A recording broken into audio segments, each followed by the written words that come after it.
From the terrifying crimes of the Man in Black to the Great Train Robbery and even an attack on 10 Downing Street itself, all of these brutal crimes shook the United Kingdom to its core. Grab a coffee, sit back and relax in front of the fire as we take a look at another top 50 crimes that shocked the United Kingdom. Welcome to part 2 of the UK's top 50 worst crimes. If you missed part 1, don't worry because there will be a link at the end of the video. Number 50, the Mohn family murders. In 1967, at the age of 18, Robert Francis Mohn took over a classroom at St John's RC High School in Dundee, armed with a shotgun, having been absent without leave from his army unit and drinking for days. He fired several rounds at the classroom door and held both students and their pregnant teacher, Nanette Hansen, captive for 90 minutes. The girl's teacher was shot and killed during the attack, a crime that saw Mohn sentenced to life in prison. In an attempt to become more famous than his son, Christopher Sonny Mohn murdered 3 women in a Dundee flat in December 1978 that included his aunt Agnes Warch, Jane Simpson and Catherine Miller. In 1983, while serving a life sentence at Craigienishes prison in Aberdeen, Sonny was stabbed to death by another inmate, Anthony John Curry, who described him as the most obnoxious person in the country. Number 49, the case of Lucy Letby. For years, the neonatal unit at the Countess of Chester Hospital was a place of hope and intensive care, but between June 2015 and June 2016, it became the site of a series of unexplained collapses and deaths that defied medical logic. At the centre of this tragedy was Lucy Letby, a nurse who, to the outside world, appeared dedicated and kind, but who was secretly waging a war against the most vulnerable patients in her care. The horrors began in the summer of 2015, when patients who were stable or even improving would suddenly suffer catastrophic collapses that were resistant to resuscitation and timed to occur during the night shift or when staffing was low. The prosecution's case during the Manchester Crown Court trial revealed a chillingly varied toolkit of murder that included air embolisms, insulin poisoning, overfeeding and physical assaults. Letby was arrested in the early hours of the morning, and police later found a post-it note scrawled with frantic, disordered thoughts. In August 2023, Letby was found guilty of 7 murders and the attempted murder of 6 others, receiving a whole life order for each one, meaning she will die in prison. In early 2026, the CPS said no further charges against Lucy Letby in relation to the allegations would be sought, a decision the police said they were disappointed with. While serving her time in prison, a considerable campaign on social media has sought to clear her name after a documentary was released covering unseen footage during her arrest. Interviews from Dr. Shu Lee, a Canadian neonatalist who authored an academic paper used as evidence by the prosecution, later said that his work had been misinterpreted at the trial. Letby's barrister Mark MacDonald has submitted an application to the Criminal Cases Review Commission asking for a fresh appeal against her conviction. Let me know your thoughts in the comments below. Number 48, the Croydon poisonings. One of Britain's most infamous unsolved triple murder mysteries, between 1928 and 1929, 3 members of the same middle-class family in South Croydon died from arsenic poisoning, yet no one was ever charged. Occurring in a tight-knit family circle, making the case particularly chilling, Edmund Creighton Duff, Vera Sidney and Violet Sidney died after eating various foods including soup, steak and kidney pie and a gritty tonic. A massive 150,000-word report was produced. The coroner concluded all 3 were murdered by person or persons unknown, but explicitly stated there wasn't enough evidence to single out one family member. The case was so sensational that the Sunday Chronicle invited Agatha Christie to write about it, and she noted the lack of a common motive for all 3 deaths, suggesting the first murder might have been the key. Arsenic was common in weed killers at the time, and because the family lived in a harmonious suburban setting, proving who administered it in the food or medicine was almost impossible. To this day, the case remains officially open, has inspired numerous books, and 2 names, including Grace's brother Tom Sidney and Edmund's wife Grace Duff, have both been touted as primary suspects.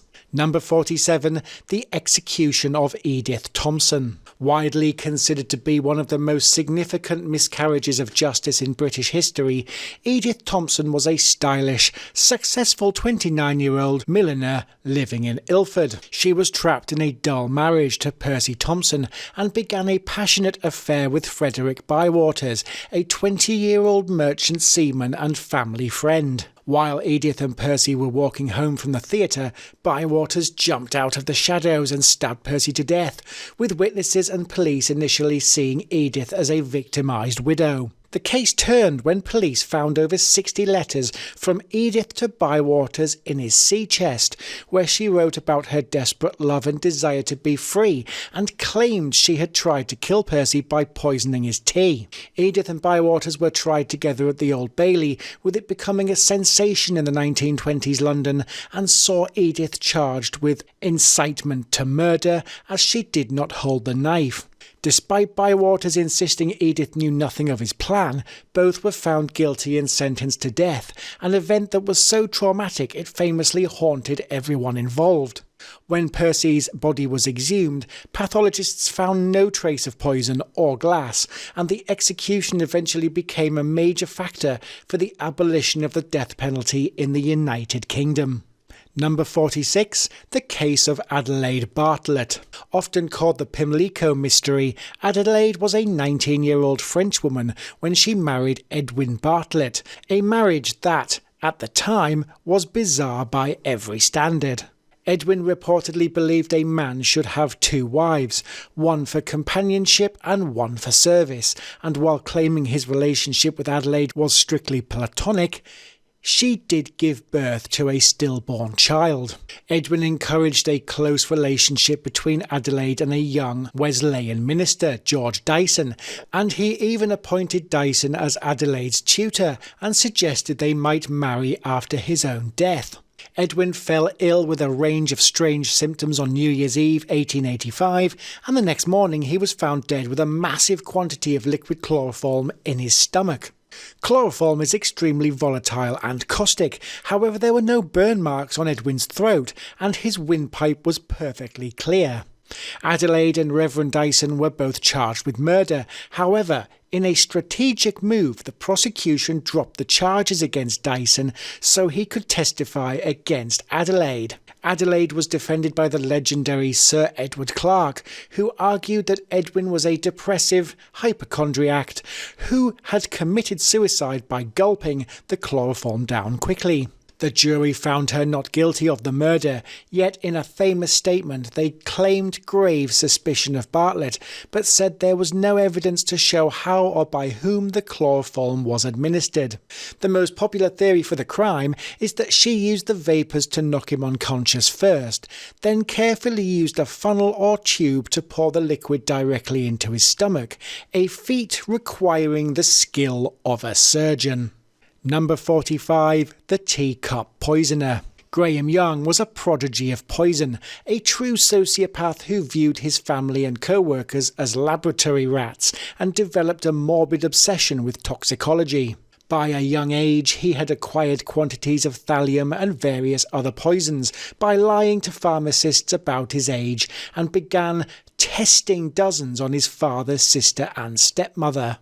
In 1962, his stepmother Molly died, but because she was being treated for a prolapsed disc, her agonising pains were ignored, and she was cremated, destroying the evidence. Young was caught after his science teacher found bottles of poison and detailed case notes on his family's suffering in his desk, with him later becoming the youngest inmate at Broadmoor Secure Hospital. In 1971, after 9 years, doctors declared Young cured, and he managed to acquire a job as a storekeeper at Hardlands, a photographic chemicals firm in Bovington, without them knowing his previous history.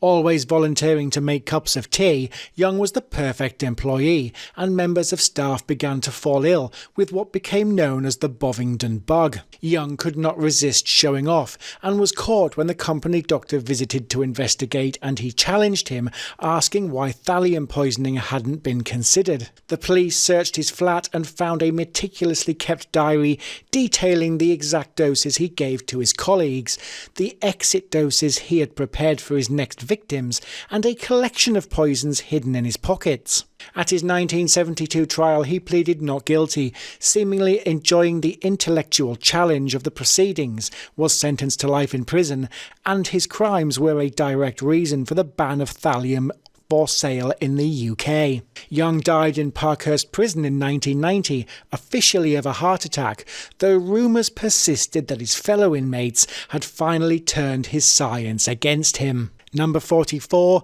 The Acid Bath Murders. Born in Stamford, Lincolnshire, and raised in the village of Outwood, West Yorkshire, John Hay claimed that he suffered from recurring religious nightmares in his childhood. His parents were members of the Plymouth Brethren, a conservative Protestant sect, and Hay was dismissed from his job after being suspected of stealing from a cash box and moved on to forging car documents. After his marriage fell apart, he was jailed for fraud and later ostracised by his family, moving to London in 1936, where he became a chauffeur to William McSwan, a wealthy owner of amusement arcades. Hay became intrigued by French murderer Georges Alexandre Sarret, who had disposed of bodies using sulfuric acid, later experimenting with field mice, and found that it took only 30 minutes for the body to dissolve. Regretting that he had left victims alive to accuse him of further crimes, after he was released from a second prison stint, Hay encountered his former employer William McSwan in a Kensington pub. Jealous of his lavish lifestyle, Hay lured McSwan into the basement on Gloucester Road, hit him over the head with a lead pipe, and used the methods of his idol to dispose of the body.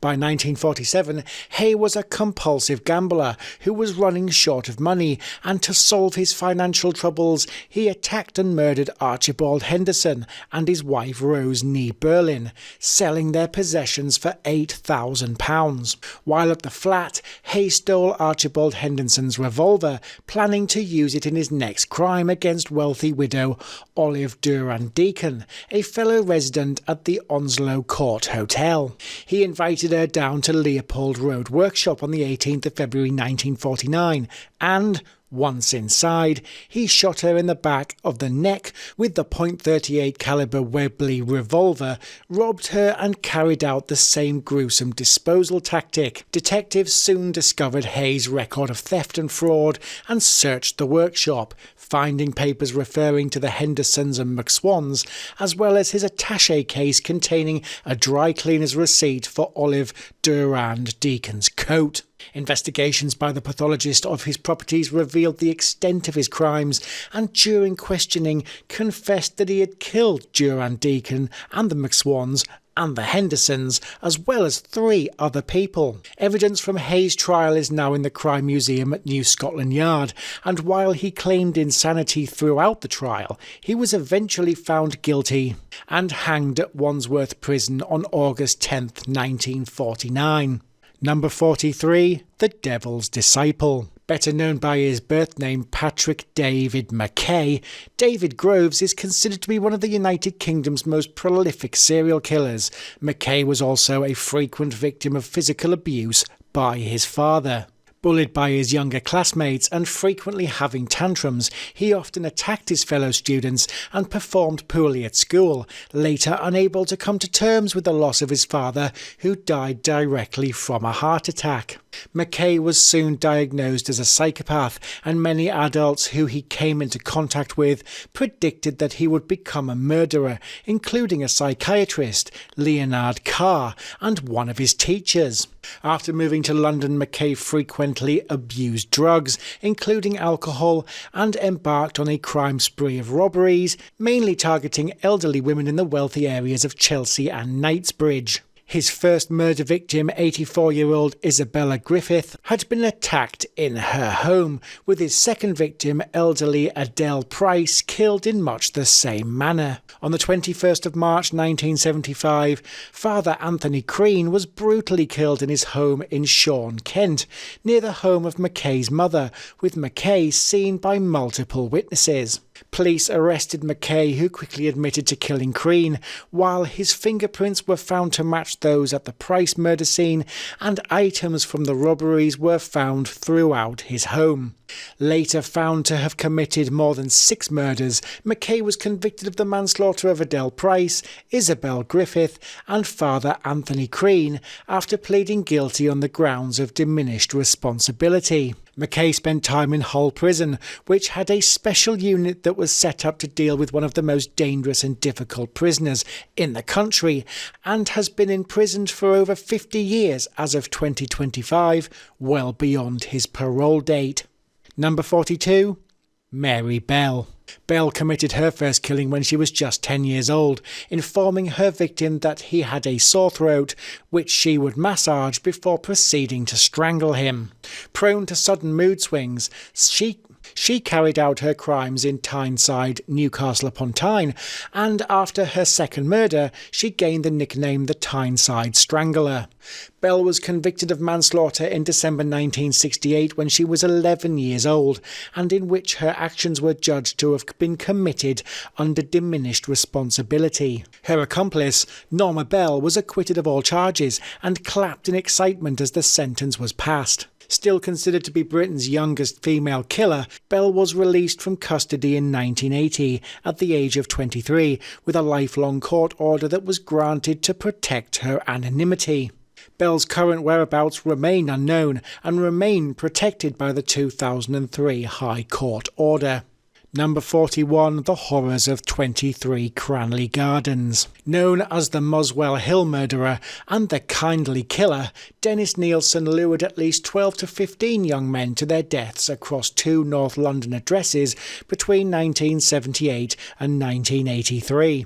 Nielsen's targets were often vulnerable individuals, homeless men, runaways, or those seeking companionship in London pubs, and would often invite victims back to his flat for drinks, food, or just a place to stay. Once they were comfortable, he would strangle them with a ligature before hiding the remains under the floorboards of the 2 properties, 195 Melrose Avenue and 23 Cranley Gardens. In February 1983, tenants at Cranley Gardens began complaining of blocked drains, with a technician from Dino Rod discovering the evidence of Nielsen's horrific crimes. When police arrived, Nielsen initially feigned shock, but quickly confessed, famously telling detectives there were 2 or 3 bodies in his flat, only to later revise the number up to 15.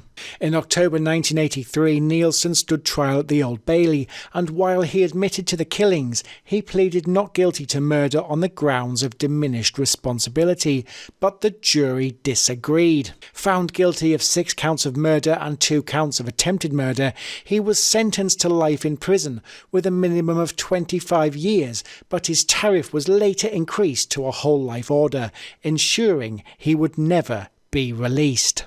Number 40. The Babes in the Woods Murders. On October 9, 1986, 2 best friends, Nicola Fellows and Karen Hadaway, went out to play on the Molescombe estate in Brighton, but when they didn't return for tea, a massive search was launched. Their bodies were found the next day in a den in the woods, and Russell Bishop, a 20-year-old local roofer who had joined the search party, quickly became the prime suspect. In 1987, Bishop stood trial at Lewes Crown Court, but despite strong suspicions, the case fell apart mainly due to DNA technology being in its infancy and Bishop's girlfriend Jennifer Johnson changing her story in court. Bishop was acquitted and sold his story to the tabloids for £15,000, but just 3 years later, he kidnapped and attempted to murder another girl at Devil's Dyke, was caught and sentenced to life in prison. This second attack was strikingly similar to the 1986 murders, but because of the double jeopardy law, he could not be retried for the deaths of Nicola and Karen. In 2005, the UK abolished the double jeopardy rule, allowing a person to be tried twice for the same crime if new and compelling evidence was found, and Bishop's DNA, having been found on both collars, sealed the conviction. He was sentenced to a further 36 years in prison, but died of cancer in prison on January 20th, 2022, at the age of 55. Number 39. The Kray twin murders. While the Kray twins were involved in countless acts of violence through their criminal empire in London, their downfall came from the two murders in South London, including one of their main rivals.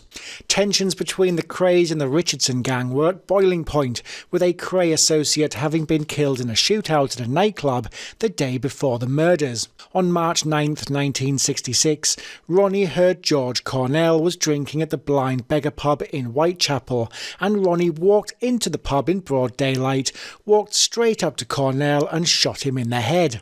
No one initially came forward to testify due to the extreme fear the Krays inspired, and despite dozens of witnesses, the twins remained free. The second attack was launched against one of the Krays' own gang members, Jack McVitie, whom Ronnie had paid to kill their business partner, Leslie Payne, with McVitie taking the money but failing to carry out the hit. In October 1967, McVitie was lured to a party at a basement flat in Stoke Newington, and Reggie Kray intended to shoot him, but his gun jammed. Instead, Reggie cornered him and stabbed him repeatedly.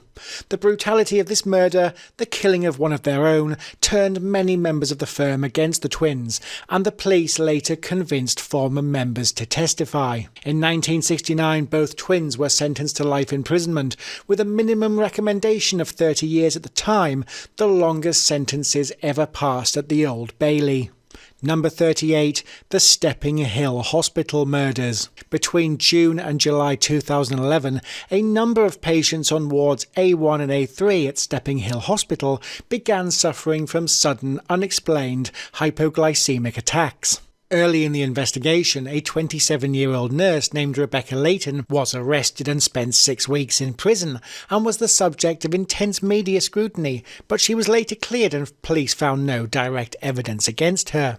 Investigators eventually discovered that 36 saline bags and ampules in a treatment room had been deliberately contaminated with insulin. Because the contamination was done via tiny needle punches in the packaging, other nurses unknowingly administered the poison drips to their patients. In January 2012, police arrested Victorino Chua, a 46-year-old Filipino-born nurse who had worked at the hospital since 2002. During a search of his home, police found a 13-page handwritten document Chua called the Bitter Nurse Confession, and in it he described himself as an angel turned into an evil person and wrote, "There is a devil in me." In May 2015, Chua was found guilty of 2 murders and 20 counts of poisoning or attempting to poison other patients, and he was sentenced to life in prison with a minimum term of 35 years. Number 37. The Suffolk Strangler. In the winter of 2006, the quiet market town of Ipswich in Suffolk, England, became the backdrop for one of the most fast-paced and chilling serial killer investigations in British history.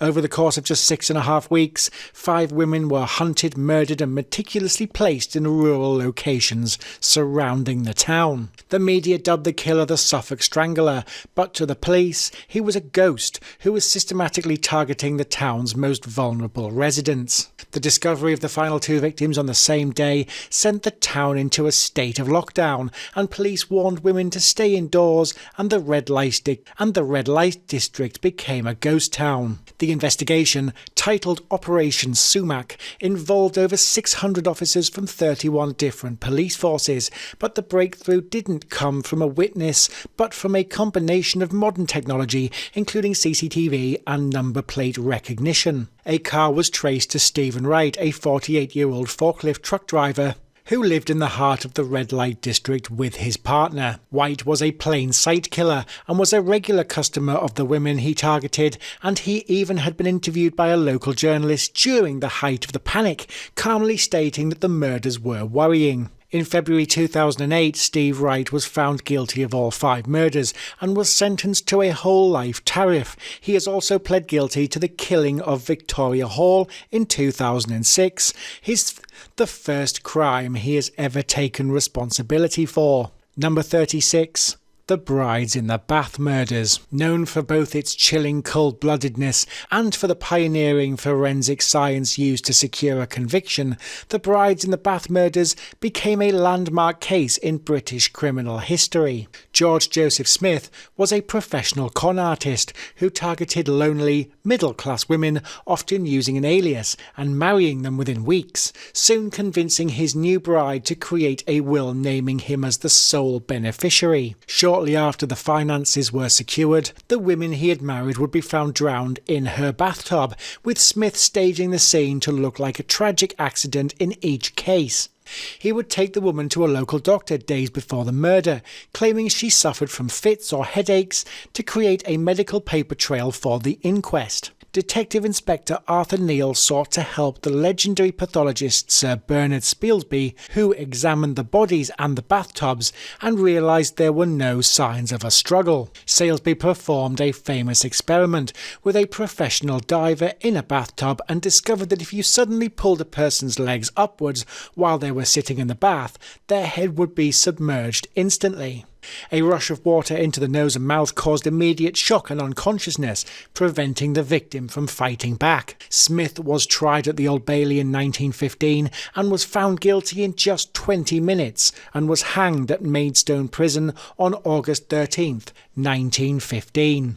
Number 35. The Baker Street Robbery. Often called the walkie-talkie heist, the Baker Street robbery was one of the most audacious and mysterious crimes in British history, famously inspiring the 2008 Jason Statham film The Bank Job. The robbery was masterminded by Anthony Gavin, a career criminal who took inspiration from the Sherlock Holmes story The Red-Headed League. The gang rented a leather goods shop called Le Sac, just 2 doors down from the Lloyds Bank on Baker Street, and over several weekends they dug a 40-foot tunnel that ran under the neighbouring restaurant and up through the floor of the bank's reinforced concrete vault. They used a thermal lance and explosives to break through the final layers of the vault floor, and once inside they ransacked the 268 safety deposit boxes. The heist is famous for how it was discovered in real time, with amateur radio enthusiast Robert Rowlands accidentally turning into the gang's walkie-talkie transmissions while they were talking to a lookout on a nearby roof. Rowlands recorded the conversations and called police. However, the police couldn't identify which bank was being robbed, as there were 750 banks within the transmitter's range. By the time they checked Baker Street on Monday morning, the gang was long gone, with nearly £3 million in cash and jewels, a sum that would be worth close to £45 million in today's money. Those without criminal records in the gang were eventually caught, because Benjamin Wolfe had signed the lease for the leather shop in his own name, and Anthony Gavin, Reg Tucker and Thomas Stevens were sentenced to 12 years. Several members of the gang and the vast majority of the loot were never found, and to this day conspiracy theorists claim the real target of the raid was compromising photos of Princess Margaret, allegedly held in a deposit box by radical activist Michael X. Number 34. The Railway Murders. Outwardly appearing unremarkable, John Duffy was a husband, a father, and a man who blended easily into working-class life, but behind the facade he had a long-standing obsession with violence and control. Between 1982 and 1986, Duffy, who had become far more violent, carried out a series of attacks near the railway lines across North and West London, targeting lone women, mainly after dark and with overwhelming force. Police struggled to identify him, with early profiling attempts focused heavily on the idea that the offender would be socially isolated or unemployed. However, Duffy was neither, being married, a steady worker, and he appeared normal to neighbours and colleagues. In 1986, Duffy was finally arrested after police surveillance linked him to suspicious behaviour near attack sites, and in 1988 he was convicted of multiple crimes and sentenced to life imprisonment. While in prison, Duffy formed a close friendship with another inmate, David Mulchy, But this was not the first time they had met, and officers investigating other crimes soon uncovered a horrifying truth. In 2001, John Duffy and David Mulchy were convicted of the murder of Alison Day, a 19-year-old woman killed in 1985 near a railway station, with further inquiries linking the pair to additional murders and violent attacks. The pair became known as the Railway Killers, thanks to massive press coverage that surrounded the creeping fear that many travellers had felt when passing through stations and railway arches at night. Neither man is ever expected to be released from prison, with Duffy serving a life sentence and 12 years imprisonment for each of the 7 attacks on survivors. Number 33, Mick Philpott. Neighbours watched in horror as flames engulfed a modest home on Victory Road in Derby during the early hours of May 11th, 2012, with firefighters working desperately to extinguish the blaze. 6 children passed away during the fire, with the tragedy treated as a catastrophic accident. But after the cause of the fire was investigated, a story of manipulation and abuse would emerge about a man whose need for control would ultimately cost his own children their lives. Michael Mick Philpott was born in 1956 and, long before the fire, had already established a reputation for violence and domination, with him controlling, aggressive and obsessed with power, particularly over women. Philpott had multiple partners, often at the same time, and fathered 17 children with several women, and in 2006 he was convicted of attempting to murder a former partner. To those who knew him, they described a man who thrived on chaos, manipulation and attention, positioning himself as the unquestioned authority within the household he stayed in. When one of Philpott's former partners, Lisa Willis, left him and sought custody of their children, his grip on control began to slip, and what followed was a chilling plan, one designed to not only regain the custody, but to cast himself as a victim and hero in the public eye. In the early hours, Philpott started a fire inside the house. The plan, according to prosecutors, was to deliberately set a small blaze, then rush in to save the children, framing Lisa Willis for arson and proving she was an unfit parent. Almost immediately, Philpott's behaviour raised suspicions, giving inconsistent accounts of events, and appeared oddly performative in his grief with the media. In November 2012, Mick Philpott, his wife and Paul Mosley were arrested and charged with murder, with the jury hearing how Philpott orchestrated the plan, pressuring others to go along with it, and showed little concern for the risk. In April 2013, Philpott was convicted of 6 counts of manslaughter and attempted murder, being sentenced to life imprisonment with a minimum term of 17 years. Number 32, James Hanratty. On the night of August 22nd, 1961, a young couple, Michael Gregston and Valerie Story, were parked in a lay-by near Dorney Reach, Buckinghamshire, when they were approached by a man armed with a gun who forced his way into their car. Over the next several hours, the attacker subjected them to a terrifying ordeal while driving them around at gunpoint, eventually stopping in a lay-by on the A6 road near Clophill in Bedfordshire. After shooting Michael Gregston dead, he attacked and shot Valerie Story, leaving her paralysed and believing she would die. He fled the scene, triggering one of the largest manhunts in British history. The gun used, a .38 revolver, was later recovered from a bus depot in Liverpool, along with ammunition and other items linked to the crime. Hanratty, a career criminal with a history of theft and fraud, became a suspect after witnesses placed him in the Liverpool area around the time of the weapon being discarded, and he was arrested in October 1961. Hanratty consistently denied involvement, claiming he had been in North Wales at the time of the murder, an alibi that failed to convince investigators or the jury, and he was convicted after Valerie Story identified Hanratty as her attacker. Hanratty was found guilty of murder in April 1962 and was sentenced to death, being hanged at Bedford Prison on the 4th of April 1962, one of the last men executed in Britain. In 2002, forensic scientists re-examined perceived evidence fingerprints, using modern DNA techniques with a handkerchief linked to the gun being matched to James Hanratty, and his conviction was upheld. Number 31.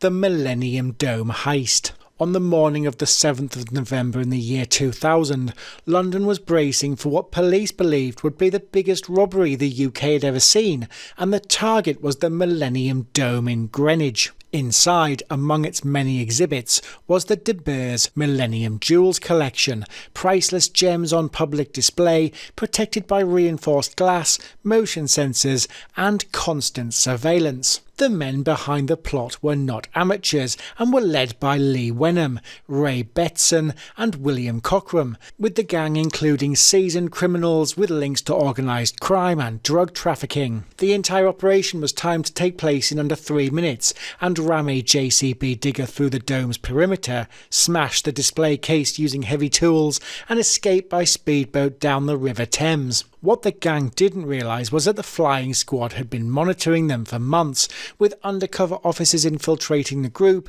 listening to conversations, tracking their movements, and quietly preparing a response. Rather than stop the plot early, police allowed it to progress, hoping to catch everyone in the act, with the gang making their move at 9:30 a.m, smashing through the perimeter fence and storming the diamond display. Within seconds, armed officers flooded the scene and the gang was surrounded, tackled to the ground and arrested before a single gem was taken, with no shots fired and no diamonds touched. In 2001, the main conspirators were convicted of conspiracy, with some receiving up to 18 years in prison, and the Millennium Star and the rest of the jewels were quietly removed from public display soon after. Number 30. The Horrors of 10 Rillington Place. In the fog-laden streets of post-war Notting Hill, behind the peeling paint of decrepit terraced houses, lived a man who would become one of Britain's most infamous serial killers. Known to his neighbours as a mild-mannered, soft-spoken clerk, John Christie was born in Yorkshire in 1899 and suffered from various sociomatic illnesses, claiming his voice had been permanently weakened by mustard gas in World War I. This quiet man act was, however, his most lethal weapon, and Christie even managed to serve as a War Reserve Constable, a position of trust that allowed him to move through London's underworld with relative impunity. Christie's method was as clinical as it was cruel, often luring women to his flat by masquerading as a medical amateur who could cure ailments, bronchitis, migraines, or unwanted pregnancies by using a special gas mixture. In reality, he would be gassing them into unconsciousness with carbon monoxide, attacking them, and then disposing of the victims in the very structures of his own home. In 1949, a young illiterate Welshman named Timothy Evans moved into the top floor flat of 10 Rillington Place with his wife Beryl and daughter Geraldine. When Beryl became pregnant again, Christie offered to perform an illegal abortion. This did not go well, and Christie soon manipulated the panicked low IQ Evans into believing he was responsible for Beryl's death, with him later convicted by a jury and Christie acting as the star witness for the prosecution. A new tenant at Rillington Place peeled back a piece of loose wallpaper in the kitchen and soon discovered the remains of 3 women in 1953, revealing the truth about Christie's crimes, and he was arrested after a week-long manhunt. Found wandering the banks of the Thames during his trial, he confessed to the murder of Beryl Evans and was further convicted of the murders of 7 others. John Christie was hanged at Pentonville Prison on July 15, 1953, but a massive public outcry followed due to the realisation that the state had executed the innocent Timothy Evans, while the real killer lived downstairs. The Christie-Evans case became a primary catalyst for the abolition of the death penalty in the United Kingdom, with Evans granted a posthumous royal pardon in 1966. Number 29, Daniel Khalife.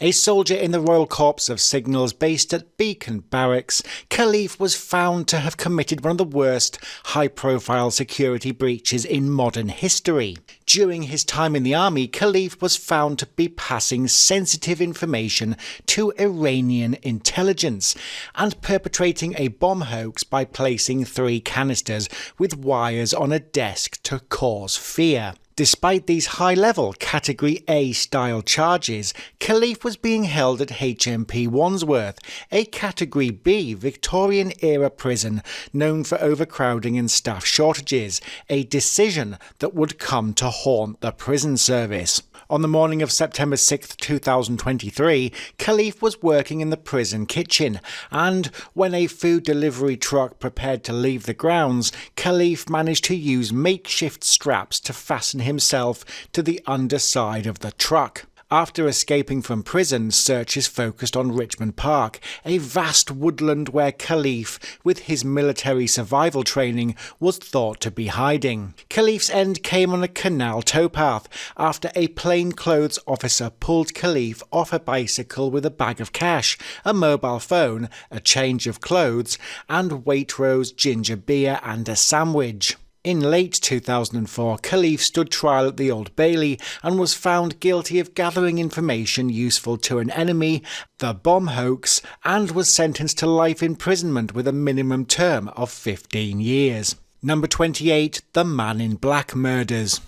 A thrill killer who later told police he murdered his victims for fun. Peter Moore lived in St Asaph, Wales, with his mother until her death in 1993. After she passed, his decades-long history of violent assaults escalated into a 4-month murder spree in 1995, with his crimes characterised by extreme violence and the use of a large combat knife. In the span of just 4 months, Moore murdered 4 men across North Wales and Merseyside, including Henry Roberts, Edward Carthy, Keith Randalls, and Anthony Davies.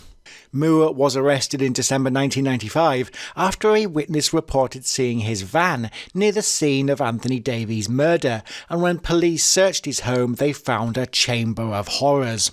During his initial interrogation, Moore confessed to all 4 murders in chilling detail. However, he quickly recanted, claiming that the murders were actually committed by a fictitious, supernatural lover named Jason. He told the jury that he was merely a witness to Jason's violence, but the jury was not convinced, seeing it as a desperate attempt by a highly intelligent, manipulative man to shift the blame. In November 1996, Peter Moore was found guilty and sentenced to life imprisonment, with the judge recommending that he should never be released, and is serving his whole life tariff at HMP Wakefield.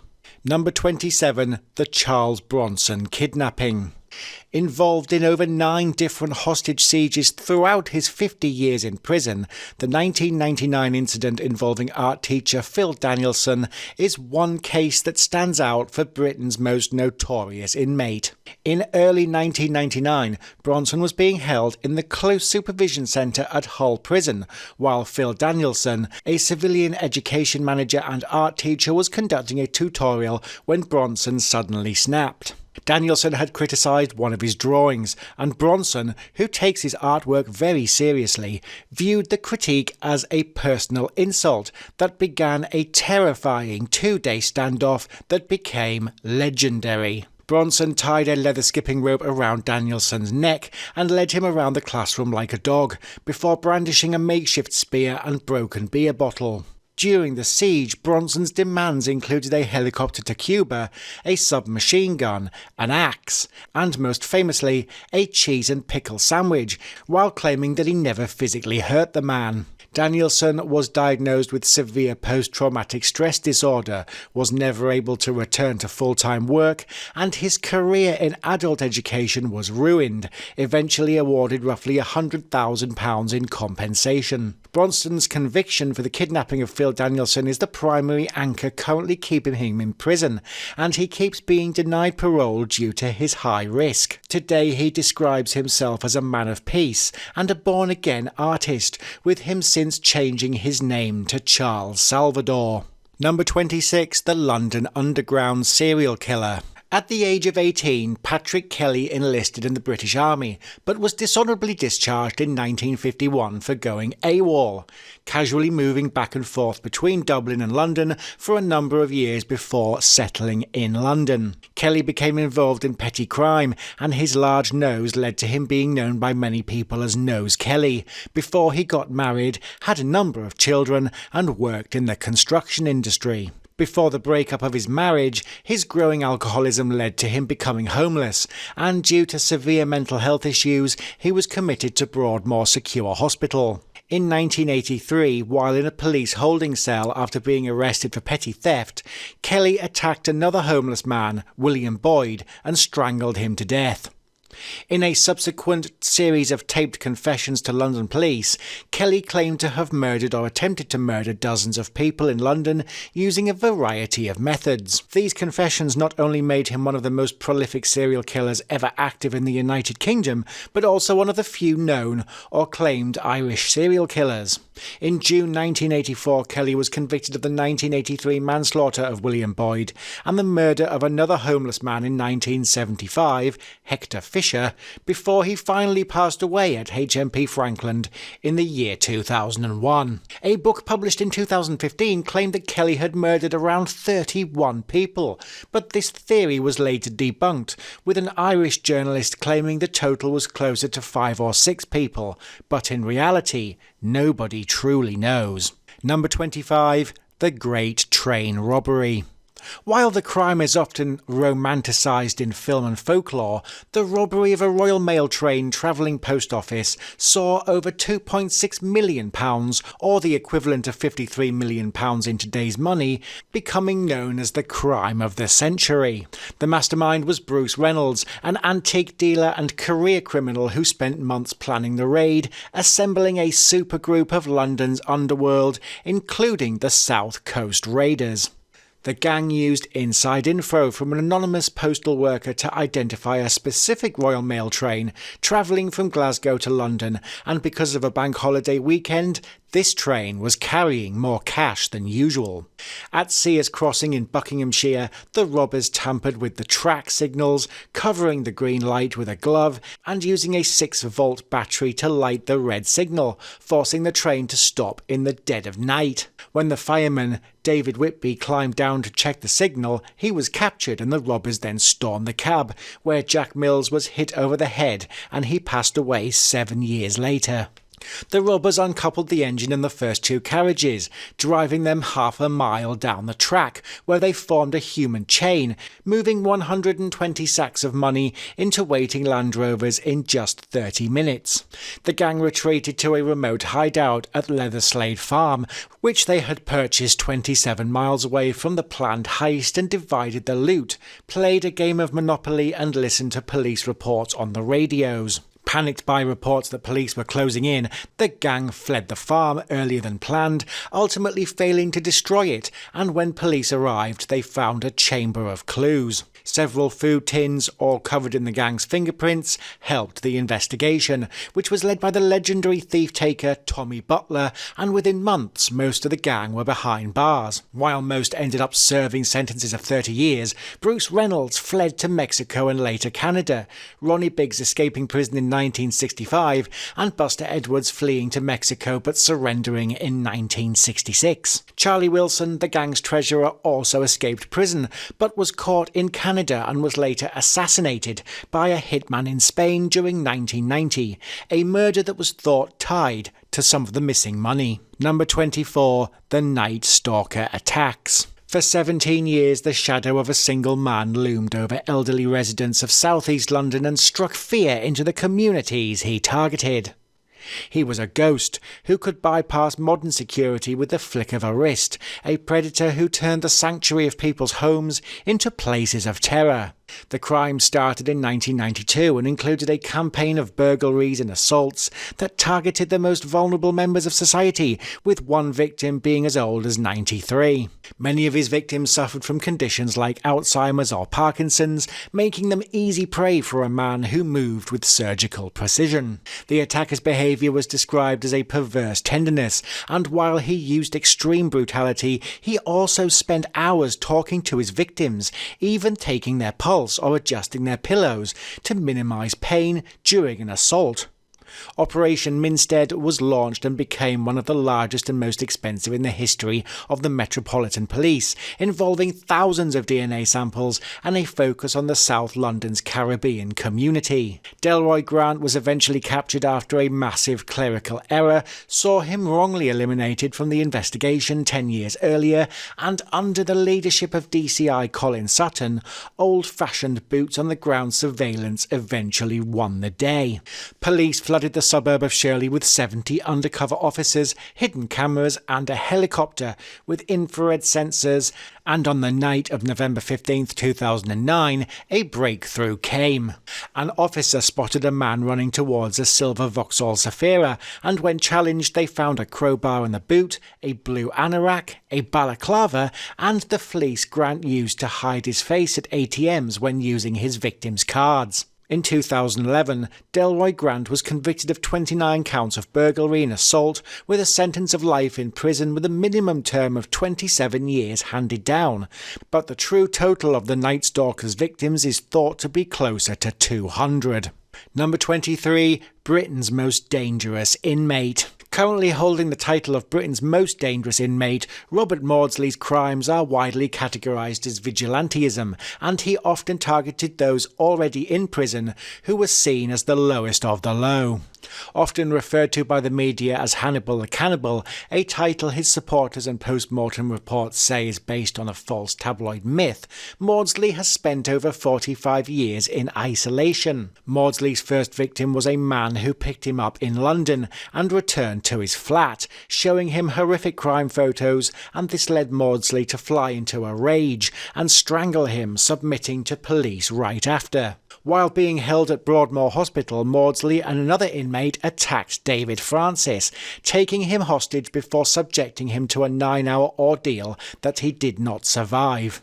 After being moved to HMP Wakefield, known as Monster Mansion, Maudsley killed Salney Darwood, an inmate serving time for killing his wife after Maudsley lured him into a cell. On the same day as the Darwood murder, Maudsley cornered William Roberts, who was in prison already for an attempted murder, and stabbed him to death in his cell. Due to his extreme danger to other inmates, a special cell was constructed for Maudsley in the basement of HMP Wakefield in 1983, and he spent 23 hours a day inside, being escorted by a minimum of 6 guards when he leaves. Permitted no contact with other prisoners, he has made several requests for small comforts, including a pet budgie, a television and music, but went on a hunger strike after several of his personal items were removed in 2025.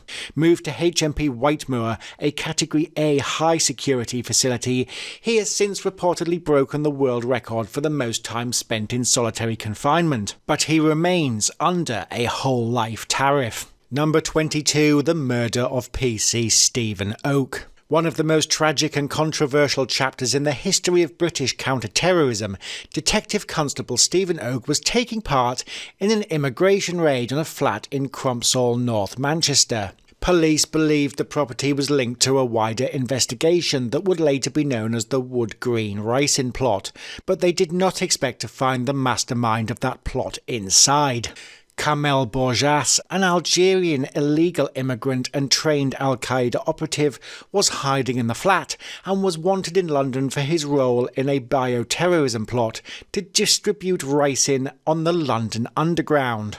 The raid was characterised by chaos and mismanagement, and, despite the potential terrorist links, the officers, including DC Oak, were unarmed and not wearing body armour. For over an hour after the flat was secured, Borjas was not handcuffed, and as officers finally prepared to move the suspects, Borjas realised his true identity had been discovered and launched a violent escape attempt. DC Stephen Oak, who was unarmed and wearing only a rugby shirt and anorak, threw himself at Borjas to protect his colleagues and prevent the terrorist's escape, being stabbed 8 times in the process. Borjas was sentenced to life in prison with a minimum term of 22 years for Oak's murder and a further 17 years for his bioterrorism conspiracy, spending much of his prison life in segregation due to repeated attacks on other prisoners. Number 21. The Omagh bombing. Occurring just 4 months after the historic signing of the Good Friday Agreement, the town of Omagh in County Tyrone was hit by the single deadliest atrocity of the Troubles. The sheer horror of this event solidified the public's resolve for peace, and had been an attempt by the real IRA, a dissident splinter group opposed to the peace process, to derail the political settlement. It was a warm Saturday afternoon in Omagh, and the town was packed with shoppers, tourists and families buying school uniforms, while a local carnival was also underway, adding to the crowds. A maroon Vauxhall Cavalier, stolen from the Republic of Ireland, was parked on Market Street, and unknown to the hundreds of people near it, contained roughly 230 kilograms of fertiliser-based explosives. 3 telephone warnings were made to news agencies and a charity. However, the warnings were crucially misleading, stating that the bomb was near the Omagh courthouse, nearly 400 metres away from the car's actual location. Believing they were moving people to safety, police cordoned off the courthouse and ushered the crowds directly toward the car bomb, when, at 3:04 p.m, the device exploded. The blast killed 29 people, including 2 unborn children, with victims including Protestants, Catholics and Spanish tourists on a day trip, while a further 200 people were injured. Despite decades of investigation, no one has ever been successfully convicted in a criminal court. However, 5 people were ordered to pay £1.6 million in damages after being found liable for the bombing. Number 20. The crimes of John Warboys. Leaving school with few qualifications, John Warboys was employed in several jobs, including being a milkman, junior dairy manager and security guard, while living alone in South London. From 1987 to the year 2000, Warboys worked as a stripper using Terry the Minder as a pseudonym before switching to taxi driver work, a job that he also carried out in Bournemouth. Warboys often picked up women as fares during his late-night shifts in central London, telling each woman he was celebrating coming into a large amount of money, usually by winning the lottery or at a casino. He would show each girl a carrier bag full of money to back up his story, and then suggest she drink a glass of champagne with him, which he had drugged with sedatives. After the drugs had taken effect, he would attack them, with the women often having little or no memory of what had happened to them, thanks to the sedatives Warboys had put in their drink. Over a period of 6 years, 14 women between 18 and 34 years of age went to police to tell of the assaults or other worrying experiences in a taxi, all of which had similarities, yet the police failed to connect the dots. After victim number 14 woke up during the attack, Warboys was finally caught and arrested on the 16th of February 2008, where the true nature of his crimes were revealed.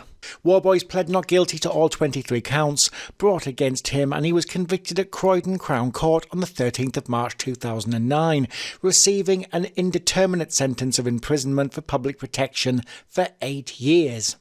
Warboys will not be released until the parole board decide that he is no longer presents a threat to women, was banned from driving a passenger vehicle for profit, and will probably never be released, mainly thanks to the IPP. Number 19. The Securitas Depot robbery. In February 2006, a gang of armed men pulled off the largest cash robbery in British history, but they didn't target a bank vault or a train. Instead, they hit a plain warehouse in Tonebridge, Kent. The haul was a staggering £52,996,760 in used and unused banknotes, with another £153 million left behind, as it simply would not fit into the truck they had brought with them for the raid. The heist was built on months of surveillance, with the gang's secret weapon being an Albanian immigrant working at the depot who used a pinhole camera hidden in his belt to film the interior layout and security gates. He provided the gang with the exact schedule of the manager, Colin Dixon, and details on the staff rotations, and this helped the gang carry out the terrifying psychological assault during the initial attack. On the evening of February 21st, 2006, Colin Dixon was driving home when he was pulled over by what he thought was an unmarked police car with two men dressed as police officers, handcuffing him and forcing him into their car. Simultaneously, another team dressed as parcel force workers kidnapped Dixon's wife Lynn and their 8-year-old son from their home in Herne Bay, with them taken to a remote farm and threatened. Dixon was forced to drive to the depot with the gang, and because he was the manager and accompanied by men in police uniforms, the control room operator opened the gate without suspicion. Once inside, the gang, armed with AK-47s, shotguns and handguns, subdued the 14 night shift workers and used a forklift and a pallet truck to load sacks of cash into a 7.5-ton Renault lorry. Despite the professional execution of the robbery, the aftermath was a series of amateur blunders that led to the gang's downfall, including police finding a burner phone in a Ferrari abandoned by the mastermind Lee Murray. After he fled to Morocco, Murray successfully fought extradition to the UK for years, but was eventually imprisoned in Morocco for 25 years for the crime. As of 2026, roughly £32 million of the stolen cash has never been recovered, and it is believed to have been laundered through organised crime networks in North Africa and Eastern Europe. Number 18, the IRA attack on 10 Downing Street. As snow fell on London, Prime Minister John Major was chairing a meeting in the Cabinet Room at 10 Downing Street on February 7th, 1991, during the height of the Gulf War. Present at the meeting were senior figures including Foreign Secretary, Defence Secretary and the Chief of the Defence Staff, but at approximately 200 yards from them was a white Ford Transit van parked at the roadside. The driver jumped out and fled on a waiting motorcycle, but seconds later, 3 Mark 10 homemade mortars, each 4.5 feet long and carrying 40 pounds of Semtex, were launched through the van's roof. 2 of the shells overshot, landing on Mountbatten Green nearby. However, the 3rd shell exploded in the back garden of number 10, just 30 yards from the room where the cabinet was meeting. The blast was powerful enough to shake the building, shatter the reinforced windows, and leave a deep crater in the lawn, sending those inside meeting diving under the oak table. Once the smoke cleared, John Major reportedly displayed classic British stockism, looking around the room and saying, "I think we better start again. Somewhere else." A formidable piece of improvised weaponry, the IRA Mark 10 mortar, was homemade, and the accuracy was terrifyingly high. With no line of sight on the day, it was deemed to have missed only due to the snow falling. Legend has it that the only reason the mortars didn't score a direct hit on the roof was also that the ranging marks the IRA had chalked onto the pavement the day before had been washed away by the snow. The van was fitted with a pre-set incendiary device that triggered immediately after the launch, gutting the vehicle to destroy any forensic or fingerprint evidence. The attack failed overall and led to permanent changes in the open feel of Whitehall, and it is one of the reasons why you now see large black gates, blast-resistant glass, and a massive ring of steel around the area. Number 17, the Brinks Matt robbery. Facilitated by Anthony Black, a security guard who was the brother-in-law of one of the robbers, Brian Robinson, this gang were looking at $3 million in cash. Instead, they stumbled upon 3 tons of pure gold bullion. Valued at £26 million at the time, roughly $100 million in today's money, these 6,800 gold bars would change the face of British crime, and it remains one of the most significant heists in global history. The gold was waiting to be shipped to Hong Kong and was hidden in dozens of nondescript grey moving boxes, taking the gang nearly 2 hours to load the heavy bullion into a battered Ford Transit van.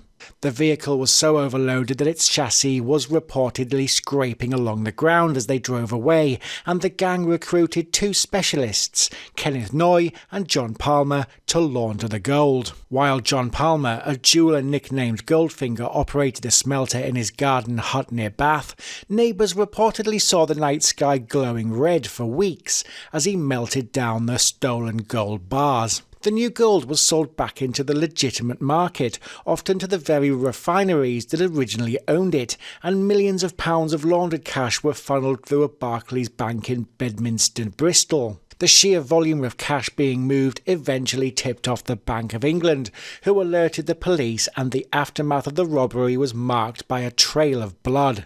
The curse of Brinks Matt refers to the fact that almost everyone involved in the handling or laundering of the gold met a violent end with the murders, even including an undercover police officer, DC John Fordham. The vast majority of the gold has never been recovered, and a common urban legend in the UK is that if you bought a gold wedding ring or necklace after 1983, there is a statistical chance it contains traces of the Brinks Matt bullion. Number 16, the Saturday Night Strangler. In 1973, the steelworking town of Port Talbot, South Wales, was gripped by a terror that had not been seen in Welsh history, with a predatory killer stalking the roads on Saturday nights. The man, later dubbed the Saturday Night Strangler, would elude capture for nearly 30 years, only to be caught from beyond the grave in a world-first forensic breakthrough. The spree began in July 1973 and targeted women, all of whom were lured into a car under the guise of a safe ride home. Witnesses reported seeing a white Austin 1100 near the scene of the murders,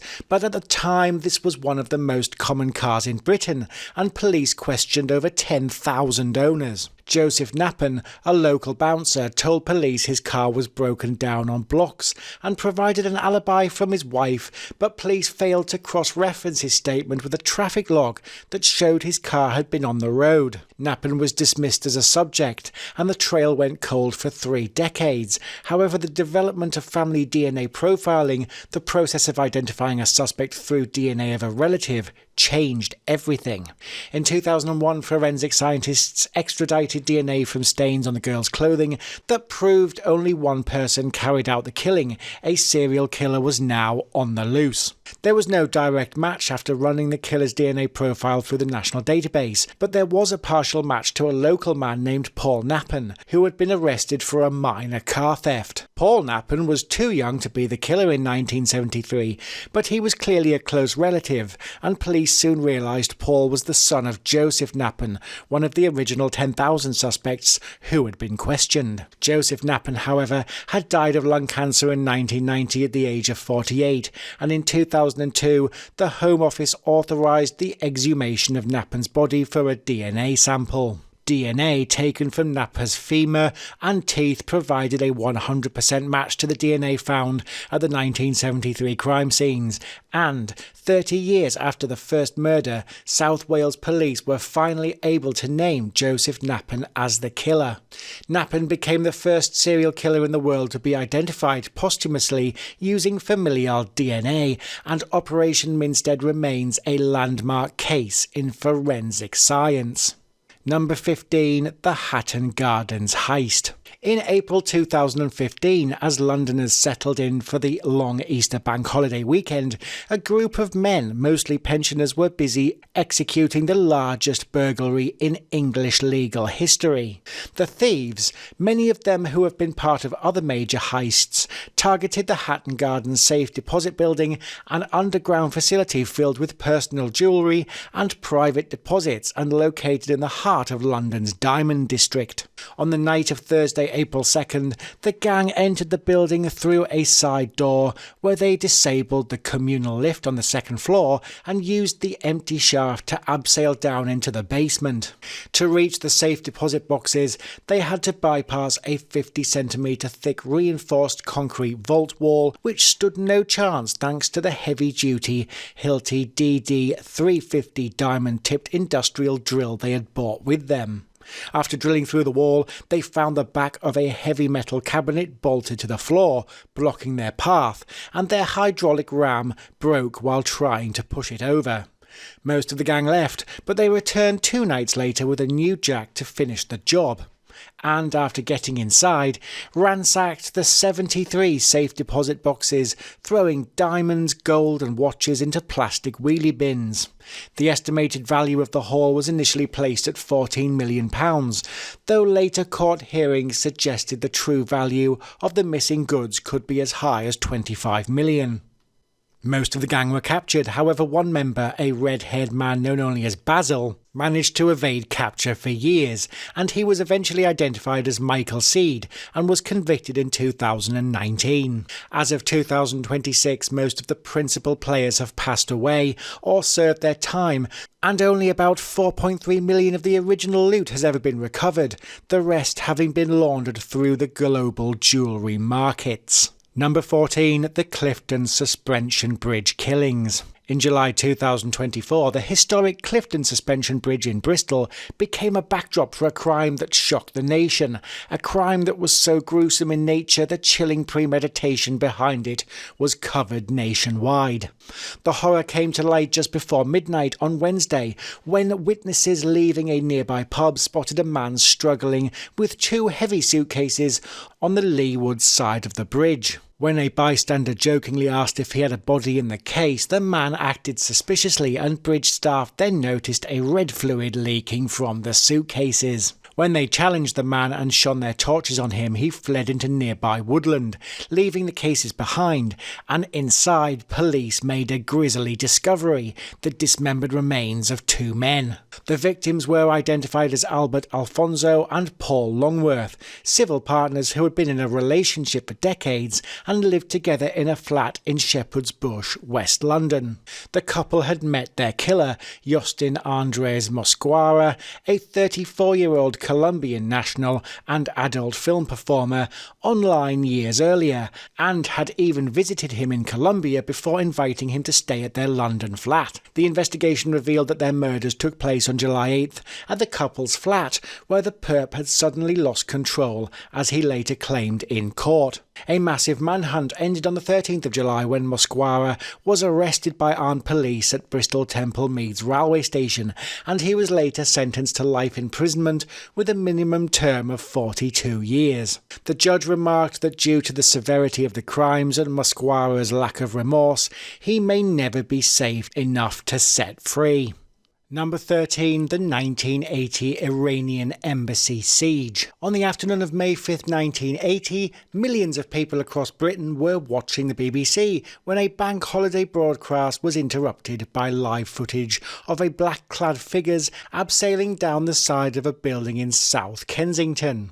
Operation Nimrod was underway, carried out by a specialist team from the Special Air Service against the Democratic Revolutionary Front for the Liberation of Arbistan. The siege began when 6 armed men from the organisation stormed the Iranian embassy at 16 Princess Gate and took 26 people hostage, including embassy staff, visitors and a British police officer, PC Trevor Locke. The gunmen were Iranian Arabs seeking autonomy from the oil-rich province of Khuzestan and demanded the release of 91 Arab prisoners held in Iranian jails, along with a flight to take them and the hostages out of the UK. Prime Minister Margaret Thatcher took a famously hardline stance that saw no safe passage and no negotiations for the release of the prisoners in a foreign country, making it clear that terrorism will not win. For 5 days, the Metropolitan Police led a strategy of containment and negotiation.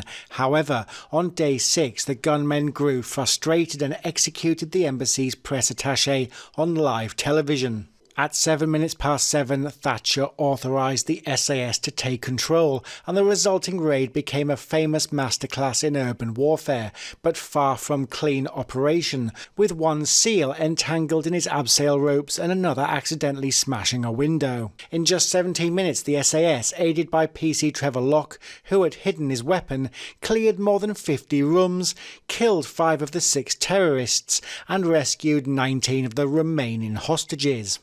The mission was a massive PR success for the government, but it was not without controversy, as some hostages claimed the government had been given the order to take no prisoners.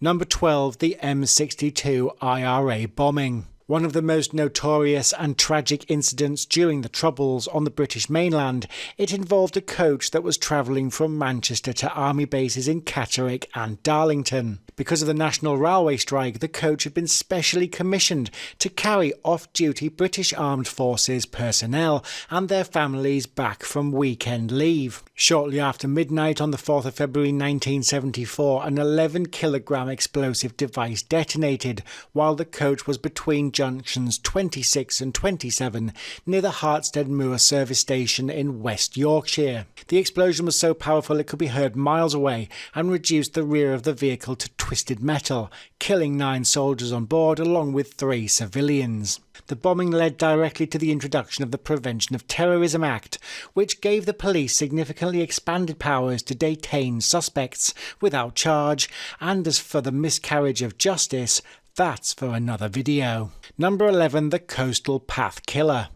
Terrorising the county of Pembrokeshire in the 1980s, for over 2 decades this serial killer remained one of the UK's most elusive murderers until a groundbreaking cold case review used advanced forensics and a game show to catch him. John William Cooper was responsible for the 2 double murders, committed 4 years apart, both characterised by extreme violence and pitiful small financial gain. The case went cold for years, though a police artist sketch from 1989 described a suspect with a distinctive long bushy hair and a specific style of clothing. In 2006, Detective Superintendent Steve Wilkins reopened the cases, and a breakthrough came when the team discovered that Cooper had appeared as a contestant on the ITV darts game show Bullseye in May 1989. On the show, Cooper told host Jim Bowen that he lived in the area and knew the Pembrokeshire coastline intimately, boasting of his expert knowledge of the very paths where the murders occurred. After DNA evidence was used to link him to the victims, Cooper was convicted of 4 counts of murder and several counts of robbery and was handed a whole life order, meaning he will never be released from prison. Number 10, the Hungerford Massacre. Becoming the site of one of the deadliest mass shootings in British history, the quiet market town of Hungerford in Berkshire saw 27-year-old local man Michael Ryan embark on a shooting spree that left 16 people dead. The attack changed the United Kingdom's relationships with firearms forever and began in Savernake Forest, where Ryan shot his first victim, Susan Godfrey, while she was picnicking with her children. What followed was a chaotic and seemingly random trail of violence as Ryan moved towards the town centre, where he shot and killed his mother, Dorothy, and the family dog before setting the house on fire. Armed with a Type 56 semi-automatic rifle and Beretta pistol, Ryan walked through the streets of Hungerford, shooting neighbours, motorists and passers-by at point-blank range. Local police were ill-equipped for such an event, and, at the time, most officers were unarmed. And the Tactical Firearms Unit was based miles away, with one officer, PC Roger Berriton, killed as he called for backup. Ryan eventually barricaded himself inside John O'Garnt High School, as police marksmen surrounded the building before taking his own life at 7 p.m.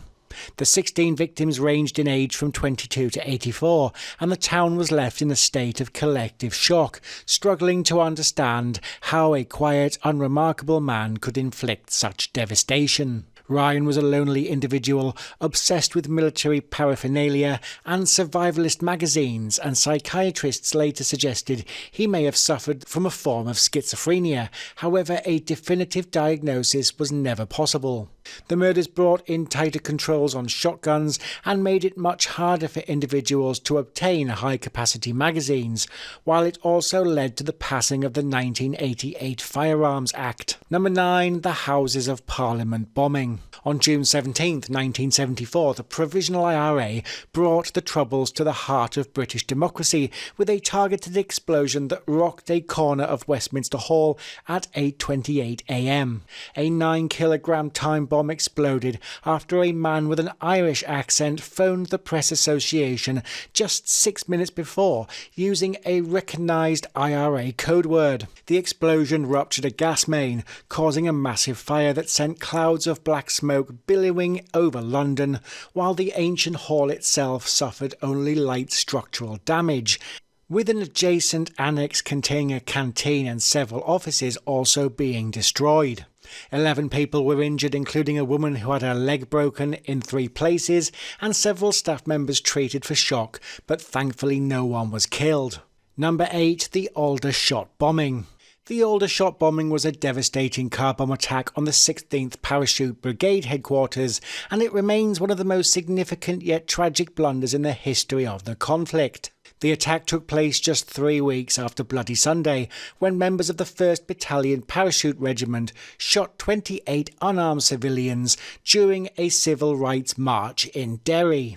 The official IRA sought intermediate retaliation against the Paras, and they believed that by hitting the Officers' Brigade offices mess in Aldershot, they would kill the senior officers responsible for the events in Derry. A blue Ford Cortina, containing approximately 130 kilograms of gelignite, was parked directly outside the officers' mess at the Montgomery lines, with the bomb detonated at lunchtime, completely destroying the mess hall and shattering windows as far as a mile away. Most of the Parachute Regiment's officers were actually deployed overseas or were still in their offices, and the blast killed several people who had nothing to do with the events in Derry.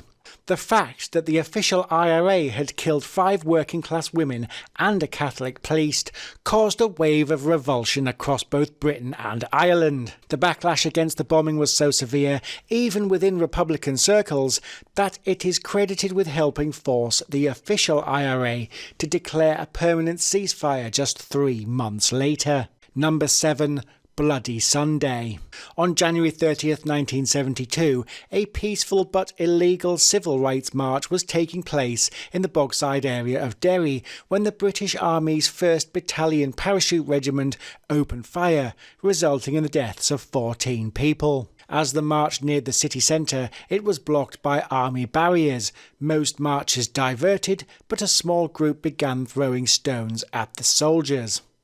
Paratroopers were ordered into the Bogside to arrest rioters. However, instead of controlled arrest operations, the soldiers began firing live ammunition into the fleeing crowds.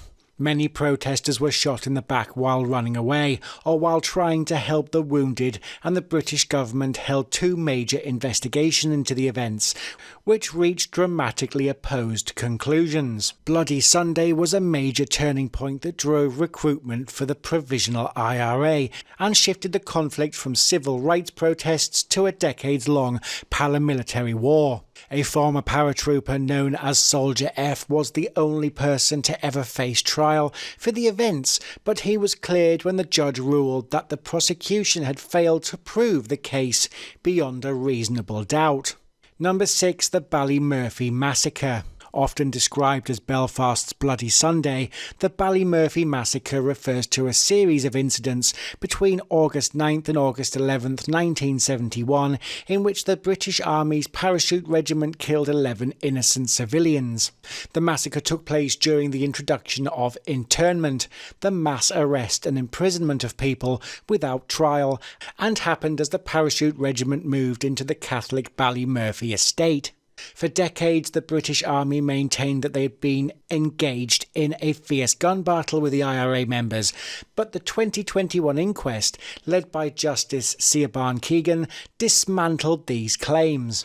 The court found there was no evidence that any of the victims were armed, and the original Army reports were described as entirely without basis. Following the verdict, then Prime Minister Boris Johnson issued a formal apology for the terrible hurt caused by the state.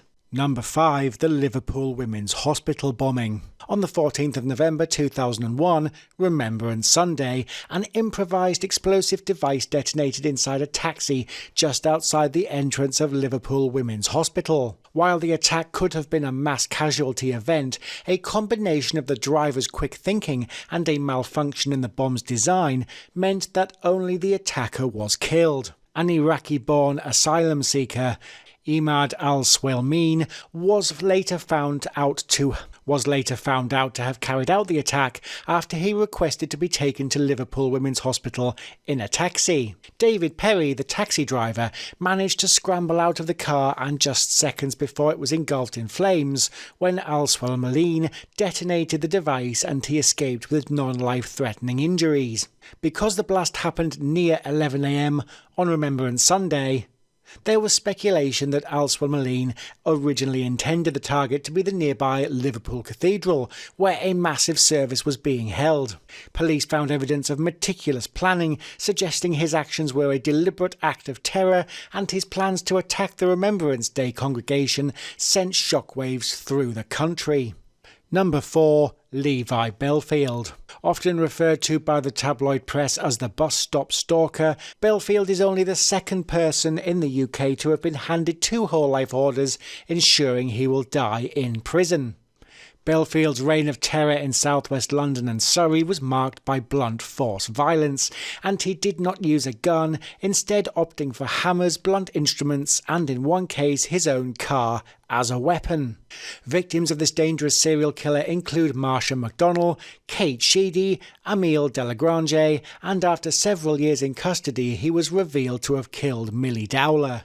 Bellfield was a nightclub bouncer and wheel clamper, a man who used his physical size and minor positions of authority to intimidate, predominantly targeting young, often blonde women. He would frequently loiter near bus stops in his vehicle, offering lifts or simply stalking his victims until they reached secluded spots, and was a killer who left almost no forensic trace. Bellfield is suspected by police of being involved in up to 20 other unsolved attacks and disappearances across the United Kingdom. Number 3. Dr. Crippen. One of the most enduring legends in British criminal history, the terrifying case of Dr. Hawley Harvey Crippen was a perfect storm of Edwardian scandal that saw a mild-mannered doctor, a missing wife, a secret mistress, and a high-stakes pursuit across the Atlantic. In 1910, Dr. Crippen lived in Hilldrop Crescent, London, with his wife Cora, who was a flamboyant failed opera singer who reportedly belittled her husband and carried out various affairs. After a dinner party at their home on January 31st, 1910, Cora was never seen alive again, and Crippen claimed she had returned to the United States and later died there. Crippen's young typist and mistress, Ethel Leneve, moved into the house and began wearing Cora's jewellery, but this brazen behaviour tipped off Cora's friends, who contacted Scotland Yard. Chief Inspector Walter Drew interviewed Crippen, who initially kept his cool. However, panic eventually set in, and Crippen and Leneve fled to Brussels, leading to a search of their house. Under the brick floor of the coal cellar, police found a terrifying scene that showed Cora had not only failed to return home to the US, but had ended up underneath the floor. Crippen and Leneve, who was now disguised as a boy, boarded the SS Montrose bound for Canada, but the ship's captain, Henry Kendall, became suspicious and used the new wireless system to tip off London. Inspector Drew boarded a faster ship and arrived in Quebec before the Montrose, meeting the ship at the docks, famously saying, "Good morning, Dr. Crippen, I am Inspector Drew from Scotland Yard." Crippen was tried at the Old Bailey in October 1910, maintaining his innocence to the end and protecting Ethel Leneve, insisting that the cellar remains were not that of his wife. It took the jury just 27 minutes to find him guilty. However, Ethel was acquitted and Crippen was hanged at Pentonville Prison on November 23, 1910, with the case becoming legendary. Number 2. The Shankill Butchers. Led by Lenny Murphy, a man described by detectives as a clever manipulative psychopath, the Shankill Butchers were defined by a sadistic, pathological brand of sectarian violence that horrified even their own loyalist community. Few groups inspired such pure terror as the Shankill Butchers, who harboured a fanatical hatred of Catholics and viewed the use of a blade as the ultimate way to kill. Murphy armed his gang with professional-grade butcher's knives and meat cleavers, tools provided by gang member William Moore, who had worked in a meat packing factory. The gang's signature tactic was the abduction patrol, where they would drive through Catholic areas of Belfast late at night in a black taxi owned by Moore, looking for lone pedestrians walking home from pubs or work. The victim would be struck with a wheel brace, bundled into the taxi and driven to a safe house or waste ground in the Shankill, never to return. In May 1977, a young man named Gerard McLaverty was attacked by the gang and left for dead, but miraculously he survived. And in a stroke of investigative brilliance, Detective Inspector Jimmy Nesbitt disguised McLaverty and drove him through the Shankill area. McLaverty spotted two of his attackers, Sam McAllister and Benjamin Edwards, standing on a street corner, and their arrests led to the collapse of the entire gang. In February 1979, 11 members of the gang were sentenced to a combined 2,000 years in prison, the longest total sentence in UK legal history. However, Lenny Murphy was already in prison. Murphy was released from prison in July 1982 and immediately began recruiting a new butcher gang. And within months he had murdered several more people, including a man with special needs. His reign of terror ended on November 16, 1982, when he was gunned down by a provisional IRA hit squad outside his girlfriend's house, widely believed to have been organised by senior loyalist figures who saw him as a loose cannon. Number 1. Jack the Ripper. For over 135 years, the name Jack the Ripper has been synonymous with the fog-drenched alleyways of Victorian London, and a mystery that seemed destined to remain unsolved.